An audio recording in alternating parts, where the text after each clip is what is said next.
আমরা চাই না ঢাকা শহর অশান্ত হয়ে উঠুক। কোনো রকম তাল বাহানা না করে অতি সত্বর শপথ করানোর ব্যবস্থা করা হোক। মেয়র হিসেবে শপথ না দেওয়াকেও আমরা মনে করি একটি ষড়যন্ত্র।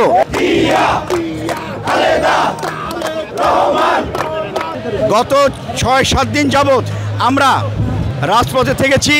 বাংলাদেশের বিশেষ করে ঢাকার নগরবাসী আজকে ৬ দিন যাবৎ এই অন্তর্বর্তী সরকারের একটি অন্যায় সিদ্ধান্তের বিরুদ্ধে রাজপথে অবস্থান নিয়েছে। তারা মনে করে আদালত যে রায় দিয়েছে জনাব ইশরাক হোসেনের পক্ষে, নগরবাসী চায় যে এই গেজেটের যে রায় হয়েছে সেই রায়ের প্রতিফলন ঘটুক।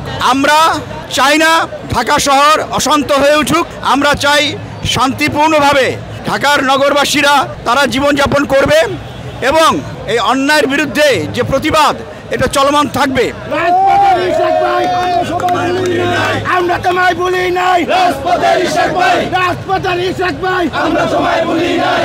আমরা মনে করি কোনো রকম তাল বাহানা না করে আইনের প্রতি শ্রদ্ধাশীল হয়ে ঢাকার মেয়র, যেটা আদালত ইতিমধ্যে রায় দিয়েছে, ইশরাক হোসেন ঢাকা দক্ষিণ সিটি কর্পোরেশনের মেয়র, আমরা মনে করি যে ওনাকে অতি সত্বর শপথ করানোর ব্যবস্থা করা হোক।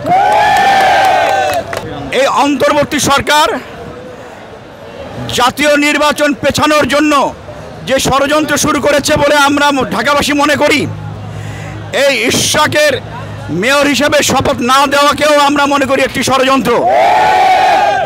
অতএব আমরা চাই অতি সত্বর ইশরাক মেয়র হিসেবে শপথ নিবে এবং অতি দ্রুত এই অন্তর্বর্তী সরকার যে উদ্দেশ্যে এই অন্তর্বর্তী সরকার আজকে দায়িত্ব নিয়েছেন, অতি সত্বর জাতীয় নির্বাচনের তারিখ ওনারা ঘোষণা করবে।